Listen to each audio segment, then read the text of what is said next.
Wala nang maraming paligoy-ligoy pa, diretso sa punto na. Maiksi lang ang komentaryo, pero diretso sa punto. Maraming kuro-kuro, may tiwali, may totoo. Dito, sa Puntong Diretso tayo. Punto Diretso.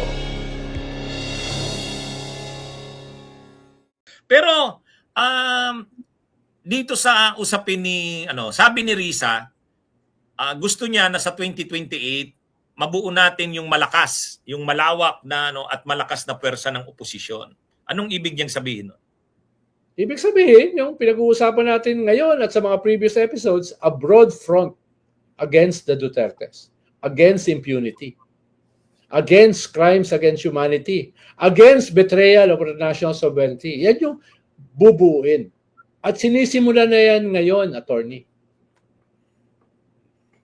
O ngayon, isa sa mga aktibo diyan si dating Senador Sani Trillanes, kasi si dating Senador Sani Trillanes sabi niya, aktibo ako ngayon sa mga pag-uusap para sa paghahanda sa 2028 kasi hindi pwedeng maghahanda na naman tayo pag malapit na. Kaya ako ngayon, sabi niya, kausap niya, nagpa-participate siya sa mga pag-uusap. Kaya hindi kinakaila ni dating Senador Sani Trillanes na active na siya sa mga pag-uusap na nangyayari. At hindi niya rin kinakaila na pinupush niya. Sabi niya, sa sitwasyon ngayon ng bansa, kailangan natin ng leader na na pambato ng oposisyon na matapang, kayang makipagbakbakan sa Duterte. Nasa panahon tayo ngayon na ang evil forces ay namamayagpag. So hindi pwede yung medyo malambot. So doon niya inaano si Risa.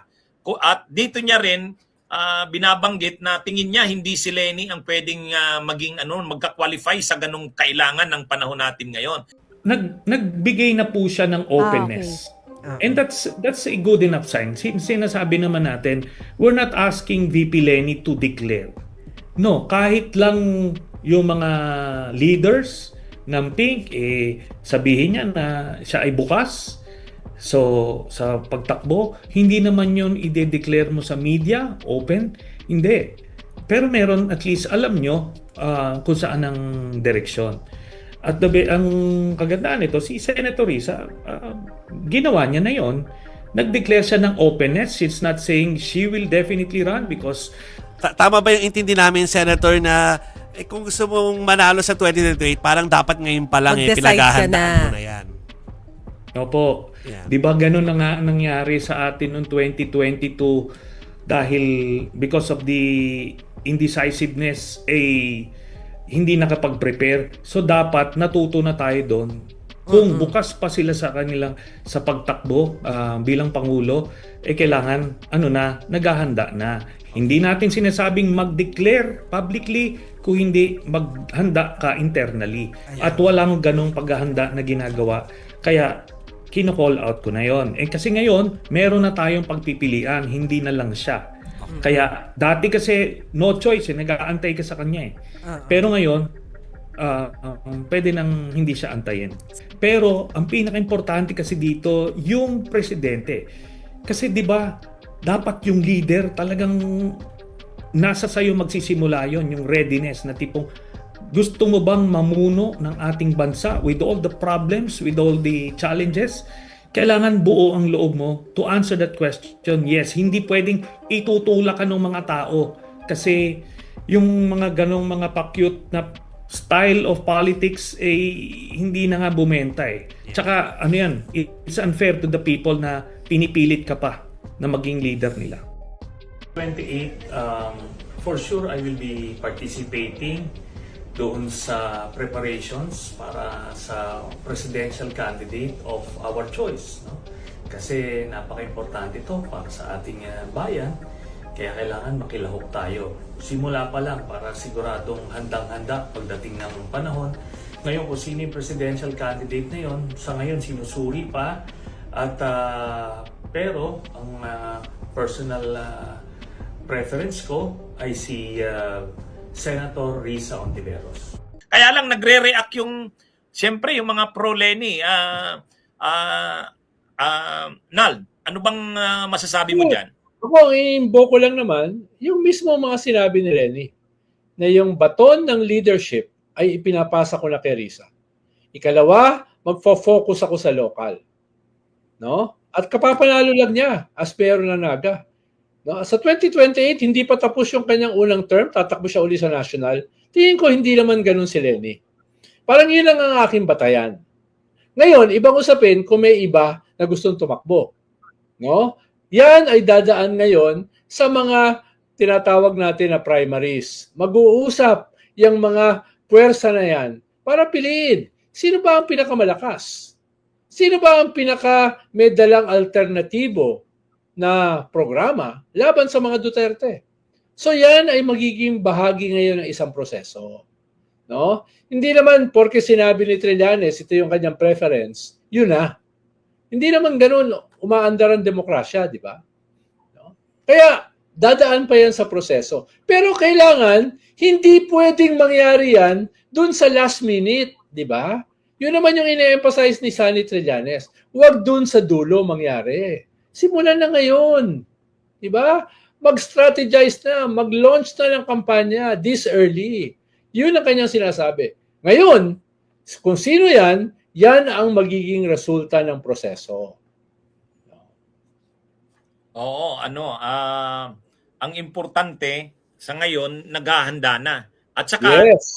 malinaw naman ang sinabi ni Senadora Risa, handa siya. Kung ang oposisyon ay pagkaisahan na siya ang pambato, handa siya. Kaya lang, kung mayroon pang iba, handa rin siyang mag-usap-usap. Oo. Kung sino talaga. Hindi naman ganun kaambisyosa si Risa. Ang mahalaga sa kanya ay yung bayan. At yun ang pinatunayan ng kanyang buhay. Yun ang pinatunayan ng kanyang karakter. Yun ang pinatunayan ng kanyang witnessing. Di ba?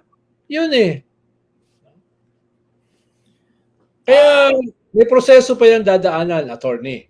Ang mahalaga ay hindi yan mangyari during the last minute. Ito bang ito? Sa tingin mo, sa side ng Marcos at ng Romualdez, ano bang nangyayari sa kanila? Naghahanda na rin ba sila sa 2028? Well, meron silang dynamics eh. Halimbawa, yung mga Toby Chanco, yung mga Albi Benitez, yung mga Frasco, ay inaaway naman ngayon yung speaker. So, ang nakikita ngayon yung ganun dynamics sa isang kampo, yung kampo ng mga Marcos. Di ba?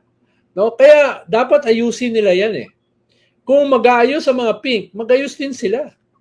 Dahil very public ang kanilang paghugas ng kanilang dirty linen. Ay sasalita pa si Toby Chanco, hindi siya sang-ayon sa impeachment. At kaya niya, binabatikos ang speaker at saka ang house. Bahagi siya ng house eh. Hindi siya bumoto for impeachment. At sinisi niya yung pagkatalo ng alyansa kung saan siya ang campaign manager dito sa impeachment. Kaya, linawin mo. Sino bang kakampi mo? Si Sara o yung mga anti-Sara?